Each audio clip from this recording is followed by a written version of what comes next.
Hello student, स्वागत है आपका आपके अपने YouTube channel accountancy vision classes पर। जैसा कि आपको पता ही है कि 11th क्लास का चैप्टर नंबर 4 स्टार्ट होने वाला है। थर्ड चैप्टर का लास्ट पार्ट जो कि IFRS एंड इंडियन एएस के रिगार्डिंग है वो आज अपलोड हो जाएगा। आज मैं स्टार्ट करने जा रहा हूँ चैप्टर नंबर 4 जिसका नेम है बेसिस ऑफ अकाउंटिंग। चैप्टर 4 में आपको अकाउंटिंग रिकॉर्ड करने के सिस्टम के बारे में बताया हुआ है। Actually in the books of accounting जो ट्रांजैक्शंस रिकॉर्ड होते हैं वो 2 बेसिस पर होते हैं, कैश बेसिस और एक्रूअल बेसिस। कैश बेसिस में हम सिर्फ कैश ट्रांजैक्शंस को रिकॉर्ड करते हैं और आउटस्टैंडिंग, प्रीपेड, एक्रूड इनकम्स और अनएक्रूड इनकम्स को cash basis system of accounting में रिकॉर्ड नहीं करा जाता। उसके लिए हमारा दूसरा अकाउंटिंग सिस्टम है जिसे हम कहते हैं accrual basis of accounting system. इस चैप्टर को डिस्कस करते हैं। चैप्टर नंबर 4 11th क्लास। The most important function of accounting, accounting का सबसे इम्पॉर्टेंट फंक्शन है is to determine profit earn और लॉस सफर्ड। अकाउंटिंग कोई भी बिजनेस एंटरप्राइज इस एम के साथ करता है कि उससे अकाउंटिंग ईयर में ये पता चल सके कि उसने कितना प्रॉफिट अर्न करा और कितना लॉस सफर्ड करा। By business during an accounting period profit earn loss suffered can be calculated. अगर हमें बिजनेस में कितना प्रॉफिट अर्न हुआ, कितना लॉस सफर्ड हुआ, ये कैलकुलेट करना है तो हम 2 मेथड यूज़ करके इसको कैलकुलेट कर सकते हैं। यानी कि प्रॉफिट अर्न और loss suffered can be calculated by using any of the method, either by cash basis of accounting or accrual or mercantile basis of accounting। accrual basis of accounting system को mercantile basis of accounting system भी कहते हैं। अब अगर हम आगे बढ़ें, cash basis of accounting method ये क्या होता है? बेसिकली इस सिस्टम में एंटरप्राइज सिर्फ कैश ट्रांजैक्शन को कंसीडर करता है। कोई भी ट्रांजैक्शन जो क्रेडिट में होते हैं उनको इस सिस्टम में कंसीडर नहीं करा जाता। Under this method only cash transactions are recorded.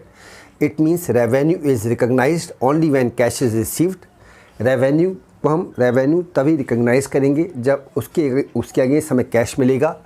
Likewise expense are recorded only when they have been paid.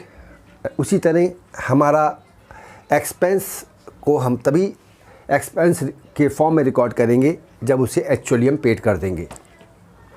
The difference between total income and total expense represent profit और लॉस। यानी कि profit और loss निकालने के लिए हम ये देखते हैं कि एक ऑर्गेनाइजेशन का ड्यूरिंग द अकाउंटिंग पीरियड कितना एक्सपेंस है और कितना उसने इनकम जनरेट करी है। अगर income is more than expenses तो प्रॉफिट अर्न होता है एंटरप्राइज को। अगर income is less than expense तो ऑर्गेनाइजेशन को लॉस सफर्ड होता है। Accrued income and unaccrued income are not taken into consideration. Receipts and payment account is prepared in case of not for profit making organization such as charitable institution, club and schools. Institutions, clubs और schools और charitable जितने भी organisation हैं वो अपना receipts and payment account बनाकर ये calculate कर सकते हैं कि उनका ऑर्गेनाइजेशन इनकम अर्न कर रहा है या लॉस सफर कर रहा है। Outstanding expenses, prepaid expenses, accrued income, unaccrued incomes क्या होती हैं? आउटस्टैंडिंग एक्सपेंस का मतलब which become due but not paid are those expense which have become due during the accounting period but which have not been paid. यानी कि मान लीजिए एक एंटरप्राइज की बिल्डिंग रेंट पर है, राइट। फरवरी का रेंट मार्च पास आउट होने के बाद, यानी फरवरी का ऑर्गेनाइजेशन का रेंट जो कि दे देना चाहिए था मार्च तक नहीं दिया गया, तो वो ऑर्गेनाइजेशन के ऊपर क्या है? एक लायबिलिटी है, आउटस्टैंडिंग है। इसका ट्रीटमेंट क्या है? आउटस्टैंडिंग को आप लायबिलिटी साइड में शो करते हैं और कंसर्निंग आइटम में क्या करते हैं? प्लस करते हैं, राइट। फिर है प्रीपेड एक्सपेंस, जैसा कि इसका नाम बता रहा है, प्रीपेड यानी एडवांस दिया हुआ। Prepaid expense are those expense which have been paid in advance. जैसे मान लीजिए फरवरी चल रही है और एक ऑर्गेनाइजेशन ने अपनी रेंटेड प्रीमिसेस का रेंट मार्च का भी फरवरी में दे दिया, तो ये क्या कहलाएगी? प्रीपेड एक्सपेंस कहलाएगा। इसे बैलेंस शीट में एसेट साइड में दिखाते हैं और कंसर्निंग आइटम में से माइनस करते हैं। एक्रूड इनकम्स वो इनकम्स होती हैं जो अर्न तो कर ली गई हैं लेकिन अभी नहीं मिली हैं। Are those income which have been earn but not have been received. Accrued income का मतलब ये हुआ कि मान लीजिए आपको कोई इंटरेस्ट ऑन इन्वेस्टमेंट या any other kind of receipts जो मिल जानी चाहिए थी, जिसका इंटरेस्ट आपको मिल जाना चाहिए था, वो अभी तक नहीं मिला, तो इसे आप कंसर्निंग आइटम में प्लस करेंगे और बैलेंस शीट की एसेट साइड में दिखाएंगे।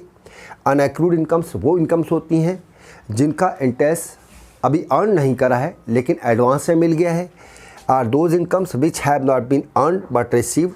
अनएक्रूड इनकम्स को आप कंसर्निंग आइटम्स में से माइनस करते हैं और बैलेंस शीट की लायबिलिटी साइड में शो करते हैं। Advantage of cash basis system, अगर मैं इस सिस्टम के एडवांटेज की बात करूं तो इसमें सिर्फ कैश ट्रांजैक्शंस को ही फोकस करा जाता है। ऑर्गेनाइजेशन सिर्फ कैश ट्रांजैक्शन को ही कंसीडर करती है, तो अकाउंट्स मेंटेन करना थोड़ा इजी हो जाता है। यानी it is a simple system as outstanding expense, prepaid expense, accrued incomes, unaccrued incomes are not taken into consideration. Second is this approach is more objective as very few estimates are required. कुछ estimates को ही focus करा जाता है इस system में, इसलिए ये अप्रोच जो है वो मोर ऑब्जेक्टिव है। It is suitable for those enterprise where most of the transaction are on cash basis. लेकिन ये सिस्टम वही ऑर्गेनाइजेशन अडॉप्ट कर सकते हैं जहाँ पर सारा काम कैश बेसिस सिस्टम पर करा जाता है। अगर मैं disadvantage of cash basis system की बात करूं तो इस सिस्टम को अगर कोई ऑर्गेनाइजेशन फॉलो करती है तो उस ऑर्गेनाइजेशन का profit and loss, financial statement सही और एक्चुअल पोजीशन शो नहीं करता है, क्योंकि बिज़नेस कोई भी हो उसमें कैश और क्रेडिट दोनों तरह के ट्रांजैक्शंस होते हैं। ऐसा भी नहीं है कि सारे ट्रांजैक्शन कैश में हो और ऐसा भी नहीं है सारे ट्रांजैक्शन क्रेडिट में हो। यानी कि it does not give a true and fair view of the profit and loss and the financial position of the enterprise. It does not follow the matching principle of accounting. ये matching principles को भी follow नहीं करता है, जो कि बहुत important principle है। जैसा कि मैंने आपको चैप्टर नंबर 2 में, जब मैं चैप्टर नंबर 3 में जब आपको अकाउंटिंग स्टैंडर्ड पढ़ा रहा था तो उसमें एक कॉन्सेप्ट था मैचिंग कॉन्सेप्ट, के बारे में ऑलरेडी बताया था। So cash basis of system में मैचिंग कॉन्सेप्ट को फॉलो नहीं करा जाता। अब एक एग्जाम्पल के द्वारा इसको समझते हैं। ड्यूरिंग द फाइनेंशियल ईयर 2018-11 18-19 में mister X had cash sales of ₹4 lakh and credit sale of ₹2 lakh. His expense for the year were ₹2 lakh, out of which ₹1 lakh is still to be paid. Find out Mr. X income for 2018-19 following the cash basis of accounting. Cash basis system of accounting में आपको पता है कि हम सिर्फ cash transactions को ही consider करते हैं। जैसे कि मैंने आपको बताया था यहाँ पे, under this method only cash transactions are recorded. It means revenue is recognise. Income को आप तभी इनकम मानेंगे जब वो एक्चुअली उसके अगेंस्ट कैश मिल गया होगा। इसी तरह एक्सपेंस को आप तभी एक्सपेंस कंसीडर करेंगे जब आपने उसका पेमेंट कैश में करा है। तो यहाँ पर मिस्टर एक्स की जो कैश सेल है वो 4 लाख है। क्रेडिट सेल को इस सिस्टम में कंसीडर नहीं करेंगे। तो रेवेन्यू यानी inflow of cash, cash sales 4 lakh है। एक्सपेंस जो एक्चुअल हुए हैं वो हुए हैं 2 लाख के, जिसमें से 1 lakh still to be paid. तो 1 लाख जो आपको पेड करने उसे इस सिस्टम में कंसीडर नहीं करा जाएगा, क्योंकि expense is actually not paid. जब तक एक्चुअली पेड नहीं होंगे तो उस एक्सपेंस को रिकॉर्डेड नहीं करा जाएगा। तो less expense outflow of cash 2 lakh minus 1 lakh 1 lakh, तो मिस्टर एक्स की जो नेट इनकम हुई वो 3 लाख रुपीज़ हुई। नेक्स्ट है credit sales and outstanding expense will not be considered under cash basis of accounting. Cash basis of accounting में हम क्रेडिट सेल्स और आउटस्टैंडिंग एक्सपेंस को कंसीडर नहीं करते। नेक्स्ट सिस्टम है हमारा accrual basis of accounting. Accrual basis of accounting system वो system है जिसमें कैश और क्रेडिट दोनों ट्रांजेक्शन को कंसीडर करा जाता है, right. Under this system income is recorded as income when it is earned और एक्रूड। यहाँ पर इनकम को तभी इनकम मान लिया जाता है जब वो रिसीव्ड होती है या एक्रूड होती है, और कैश बेसिस में इनकम को तभी इनकम माना जाता है जब वो एक्चुअली रिसीव्ड होती है, right. It is based on concept on the concept of realization and expiration and follow two basic accounting principles, revenue recognition principle and matching principles. Thus, under this system, outstanding expense, prepaid expense, accrued income, unaccrued income are taken into consideration to ascertain correct profit or loss for the accounting period. It may be noted that the Companies Act 2013 requires to follow the accrual basis of accounting in maintaining books of account.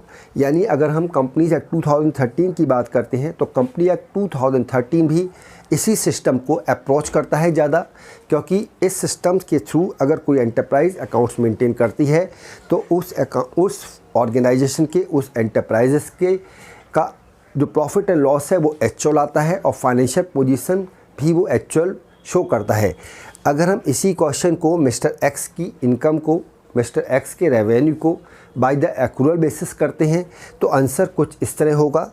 Revenue inflow of cash, यहाँ पर revenue में cash sales और credit sales दोनों को consider करा जाएगा। तो 4 lakh plus 2 lakh 6 lakh. Expense में चाहे वो ऑलरेडी पेड इन कैश हो या वो आउटस्टैंडिंग हो, दोनों को कंसीडर करा जाएगा 2 lakh. Net income of mister X आई है 2 लाख रुपीज़। अब इस चैप्टर में सिर्फ एक्रूअल बेसिस ऑफ सिस्टम के एडवांटेज, डिसएडवांटेज और what is the difference between cash basis and accrual basis, what is the difference between cash basis system of accounting and accrual basis system of accounting, इनका difference रह गया है। बाकी ये chapter इतना लेंदी नहीं है, कुछ एक आध न्यूमेरिकल देखेंगे। उसके बाद नेक्स्ट क्लास में हम इस चैप्टर को कंप्लीट करेंगे। उसके बाद नेक्स्ट चैप्टर इसके बाद है अकाउंटिंग इक्वेशन का, जो कि एक न्यूमेरिकल चैप्टर है। उसके बाद फिर अकाउंटिंग इक्वेशन के बाद जनरल के बाद फिर हमारा लेज़र के बाद फिर हमारी कैश बुक, सब्सिडरी बुक्स, फिर उसके बाद ट्रायल बैलेंस के बाद BRS, रेक्टिफिकेशन ऑफ एरर्स के बाद depreciation, financial statement with adjustment, without adjustment, और लास्ट जो है सिंगल एंटी सिस्टम या इनकम्प्लीट रिकॉर्ड ऑफ अकाउंटिंग। ये इस तरह से 11th क्लास के अकाउंट्स में चैप्टर्स हैं जिन्हें हम डे बाय डे प्रॉपरली करते चलेंगे और आपका इस तरह से अकाउंट्स 11th का कोर्स कंप्लीट हो जाएगा। सो इन्हीं शब्दों के साथ मैं आज की क्लास को कंप्लीट करता हूं। अगर कोई प्रॉब्लम इन चीज़ों को समझने में आती है तो मुझे कमेंट करके पूछ सकते हैं। You are free to make comment to me, I will give you the reply as soon as possible. So मैं आज की क्लास को यहीं कंप्लीट करता हूँ। चैनल को लाइक, शेयर एंड सब्सक्राइब करना ना भूलिएगा और बेल आइकन को दबाना तो कतई ना भूलिएगा, ताकि लेटेस्ट नोटिफिकेशन और अपडेट आप तक टाइमली पहुँचते रहें। So thank you so much for watching and have a good day, good bye.